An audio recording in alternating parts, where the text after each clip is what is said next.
Okoro, don't call him Okorocha, call him Okorawusa. Because it's an Okorawusa, because during his tenure, he brought the Fulanis that are terrorizing the Imo state today. Yes, Okorawusa brought the Awusas, the terrorists, the Fulanis that are terrorizing, causing high blood pressure in Imo state, contributing to the downfall and the massacring of the masses in Imo state. Okorocha contributed to that. So whether he's alive or he's dead is not useful. And let me tell you, he is dead even before now, as long as I am concerned. Okorocha is dead. I say he's already dead before now. For me, he's already a dead man. So I don't see him as a living being. I see him as a dead man. So if he dies now, it's no longer a news to me. Yes. I say so because he brought things that have not been in Igbo land.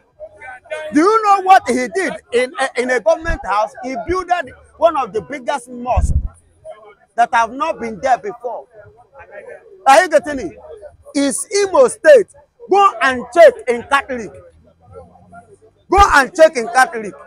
The people after Enugu is Imo State. When you talk of the priests, it's in Igbo land. If you talk of the priests after Enugu, Imo State, they are the ones that follow that priesthood of Peten. But look at him bringing a whole mosque into government house, the biggest one. Even went ahead, they paid 2 million to deceive many Igbos to accept Islam. Okorocha, he paid 2 million. He used so many strategies to intimidate people in order to gain the Fulani's heart. Do you know that during the tenure of Okorocha, that the Imo people do not have a say, that the Hausas have more voice in Imo State than the indigenous of Imo State? You see why I say he is dead before now, so long as I am concerned. Now, I put it to you, Mr. Moderator. Can you go to the north now and have a say over the Fulani or over Hausa man in the north? I'm asking you, can that be possible? They will not allow it. El-Rufai can never give room to that. But in the east, Okorocha was used as a stepping stone for the Fulanis to possess and to occupy the Imo State region, and at the same time to terrorize my families, because every Igbo man is my family. Every Biafran man is my family, because they are my brothers and they are my sisters. So whosoever that goes against them goes against me. And that is what Okorocha did. There is not about to wish another human being dead. Hello. I did not wish him dead. I say he is dead before now in my heart. Based on what he has carried out. Let me tell you, do you know how many people, do you know that Okorocha murdered Igbos in his tenure? What about those ones that he murdered? He said we should not wish them, but he killed. Thou shalt not kill, but Okorocha killed. Just like Opus or the other now. Then tomorrow he said, why am I wishing him? Or why do I desire him to die? What about the people, the life that he has taken? What about the havoc, the youth of the Biafran that he has taken? The ones that he has put in prison. The one that died in the cold blood. A whole family wiped out under their own leadership. Then you say the I should be happy or dancing for them or clapping for them. No, I can't do that. And I must not do that. Okay, let's talk about Soludo. Soludo is the Soludo, Anambra. Anambra State. From which party? Abga. Abga. Oh, it is a painful and shameful thing that this man is coming under Abga, because his attitude, he shamefully forgot so soon that, that the people, you know, you cannot bite the finger that feed you. The Biafrans made Soludo the governor of Anambra State, but Soludo have turned his back on the Biafrans. This time around, we will remove Soludo. Why are the Biafrans making him governor? I thought they are talking about Biafra. Why supporting a Nigerian governor when you are No, Biafra? no. As at that time, we believe that Soludo is a Biafran man. And you know, when the only party in Anambra State, in Nigeria, that everybody recognize as an Igbo party is what? Is Biafra. Abga. It's Abga. And that Abga who raised it, the hero, the late chief of the Megu, Ojukwu. So we, the Eastern, believe, he came back there, we God bless you. We, the Biafrans, believe that that party belongs to us. It's our party. And that is why whosoever, look at P2B. You know, when P2B, during his own time, he came from that platform, Abga, and we gave him our vote. So whosoever that come there, in Anambra, so long Anambra is concerned, we are giving it to Abga. And that person must win election. He must rule Anambra State. But now, the current governor now have betrayed us, have disappointed us. He sold our right, our dignity. Now, let me tell you, if Ojukwu, we are to be alive, will he, Soludo, go against Biafra? Will he go against the people that put him in that position? Would he have done that? Of course, you and I know that he will not do it. But because I could remember during the campaign, during that election time, something played during the campaign. The first this thing, they removed that Ojukwu this thing in Abga, this thing, you remember? Are you getting it? So that thing brought conflict between them, which Bianca reacted.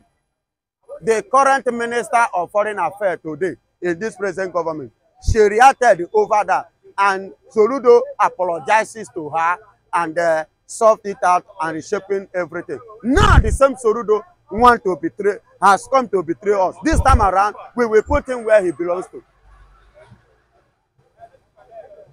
It's not an Abga man any longer. And if he remains at the umbrella of Abga to contest for that election, we will remove him and put another party. But APC must not be there. You are losing your elder statesmen, you are losing your politicians. Like you are losing your leaders in the southeast. such like Okorocha, Okorocha, is it our leader? These guys have experience, political experience. No. They're exposed politically. Politically, they expose Nigerian politically, Nigerian criminalism, Nigerian laundering of money, Nigerian stealing public money. That is the kind of politically exposed they are. Looting our money. Is that also exploiting our money? Putting Nigerians into bad condition, just like your president. Hunger. Starvation. Denying you. Imagine 11 years being put into prison for 3 months. No food, no water. Because the children protested, fighting for their rights. You said they want to overthrow your government. Somebody that did not have God. That is the kind of politicians we have. And that is the kind of people you are presenting before me as a leader, as a elder, as somebody, a good politician who have people at heart. No, this set of people do not have us at heart. If you talk of the people that have the people at heart, I believe there's a one, only but one. Can I mention that one? Governor Alex Oti is one of the people that have us in mind. Anybody that will come. You know, yesterday I came outside there. There is something that one man said. You know, in America and in Africa, the difference between us, we believe that urban area is by population. That is what we believe. Mentally, that is African mentality. But do you know the meaning of urban area in the Western world? a place that is well developed in terms of infrastructure, social amenities, all those things are being put in place. That is an urban area when it comes to the Western world, developed advanced countries. But in Africa here, because maybe in Lagos here, we have over 2 to 3, 5 million, 10 million populated, we say it's an urban. No, that is not the meaning of urban. Are you getting it? So, my dear brother, they are not exposed politically. And losing them means nothing. And for your information, they are not even our governor anymore.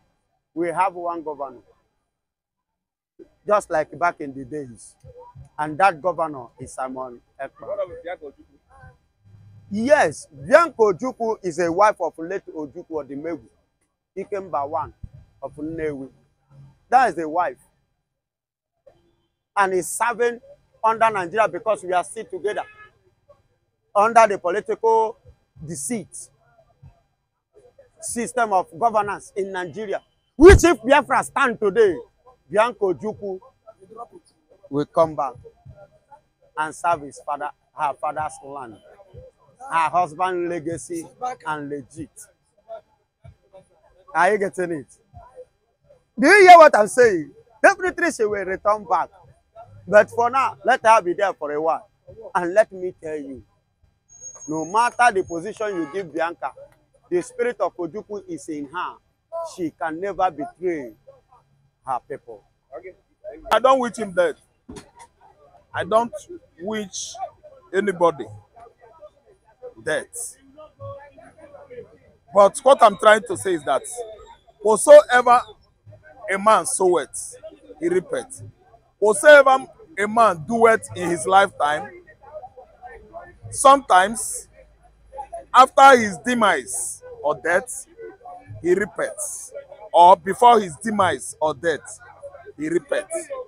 Not as Okorocha, if you ask me, he turned his back on Biafrans. Using trick on Igbos. His first tenure, he actually edged out politically Hakim Ikedia. And the whole Imolite supported him. He actually used as a bait or, balance or escos, rift Pius Ikedia had with a reverend father in the past. He went to the church, he mounted the pulpit, he cried, he wept, as a craft. Let me use the word craft to indicate love. He has excess love for the Igbos, Ndimo. In the house of God, while in his mind, he was not actually crying. He was not actually showing love to the Igbos. And when the Imolite, the Igbos voted him, he did not do all those promises. He did not redeem those promises. He actually, promised the Igbos. He did not. Even free education, I didn't know who ever attended any school or higher institution or post-primary school or even primary school or higher education or free education in Imo State. So what I'm trying to say is that he had many scholarships he gave to the Northerners. His mother is from North. I don't really understand. So he favored his mothers, but his fathers, he didn't. He came to the Igbo land, lured the Igbos into what? Islam. He assisted the Hausa, Fulani, to Islamize southeastern Nigeria, which is against our ancestral, tradition. Against our ancestors. Yeah, it's against our ancestors. We are not Muslims, and we can never be Muslims. Nobody can force Igbos to be Muslims. So it is against our ancestors. It is against our tradition. That religion can never augur well with Igbo man. And nobody can succeed on Islamizing southeastern Nigeria.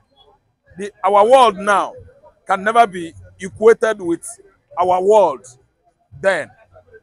So what I'm trying to say is that the rumor that Okorocha is dead, but the rumor I heard and I learned from my own angle is sickness, is bedridden, seriously. I don't wish him death. I don't wish death to any man. But whatever a man soweth during his lifetime or when he is gone, he repeats. I don't understand. So I'm not seeing Rochas as somebody I would say go and die. No. But what Rochas did to Igbos, my brother, for turning our state house into a let me say, a magnificent mosque, a very colossal mosque. I think he committed sin against the Igbo ancestry. We are Jews. Instead of converting any state house, secretariat, into mosque in the southeast, convert it into a big cathedral, either Catholic or Anglican, because that's where we are coming from. That's where we come from. But converting our state house into a colossal mosque, it is one,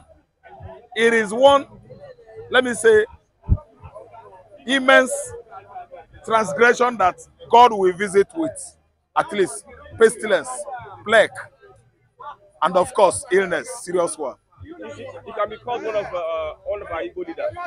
He can be seen as an elder statesman in Igbo land. No, he is not fitting to that. Elderly statesmanship. Elderly statesmanship comes with many good attributes, many good achievements. There are things you can do in any region. They will make you an elderly statesman. Elderly statesmanship, Awolowo deserve it because Awolowo sent the Yorubas to, give them scholarship. Not only Yorubas, the Deltans, Igbos benefited because Awolowo free education, the former Bendels, which is consisted of the Igbos, the Edos, and other ethnic nationalities, they benefited from Awolowo's free education. So Awolowo as an elderly statesman, he is merited it. He was merited it. It's on merit. But in a situation whereby you did not benefit anybody, you are very selfish, you benefit some people, you did not benefit everybody. You are not for elderly statesmanship. Okorocha can never be an elderly statesman. In my own thinking, and all my contemporaries that we think otherwise, they might actually digest it the way I do. Rochas Okorocha committed many inhumanities against his fellow man in the southeastern Nigeria. So, elderly statesmanship, I knock it out entirely for Rochas. He's still our brother. Rochas Okorocha is our half-brother, a half-brother that has come to southeastern Nigeria to annihilate all of us. A half-brother that has come to southeastern Nigeria to Islamize the whole Igbos and digress all our attentions to a murderous, bloody, barbaric religion. Of course, we all know that we are all from Judaism, the religion of the Jews, and from where it is translated today into Christianity. Of course, we can never digest any other religion other than Judaism that has translated into Christianity. I don't know what I understand. So our brother that has not meant well for us could never be seen as our brother, but our acute adversary, enemy, foe. See, Rochas Okorocha is on his own. As I'm talking to you, I know actually how he lured the Imolites using the first tenure to bribe the Imolites. Then his third tenure, he rigged election because the Imolites did not vote him. Actually, he could not redeem all his first tenure promises and manifestos. He actually, used to lure the Imolites into believing him in the first place. So I don't wish him death, but there is rumor that Rochas Okorocha is bedridden. Okay, we have Soludo coming for second term. Soludo might try to come to second tenure, but I don't think Anambra is totally in support of that. Soludo's second tenure is just a game, gambling, a lot cast so far. It's just like Lotto. He's trying to, play lottery. If it works for him, let it be. If it fails to work, that is gambling for you. Gambling is always either positive or negative. But all I know is that Okorocha's professorial award is meant for his children, his wife. I don't know what I understand. It's not for Anambra because, yes, Soludo's professorial award is for his family. We've not felt it in Anambra State. Why? Governor Obi totally outsmarted Soludo, outwitted Soludo, outperformed Soludo. There is no how anybody can equate Obi's achievement in Anambra State with Soludo, Charles Soludo, nothing. Better nothingness achievement in Anambra State. He has never done anything in Anambra State to remember him for. He is there barely 4 years now. And what is it that he has achieved? Nothing. So, campaigning for second tenure is maybe he's going to invite the professional riggers. Or he might like to cross-carpet to the professional rigger political party platform, APC, to help him. I think that could be the only way he can scheme into coming second time. But if only that, just he wanted it on his own, I think in the Anambra, they are not supporters of Soludo anymore. We are not seeing any achievement, political dividend of the 4-year tenure Soludo has actually staged staged so far. His 4-year tenure, we've seen nothing. So this upcoming one is trying to play games with master riggers. I give example. 1, Nyesom Wike. 2, Adamo Chomole. Then 3, Ajagajagabanists. I mean the Nigerian Jagaban presidents. These are people that can help Soludo to rig himself back to office. And it means that Anambra State allocation, they are going to be sharing it. Yes, it means nothing should be done for these 8 years if actually he succeeds on staying 8 years in Anambra State. Thank you very much. God bless you.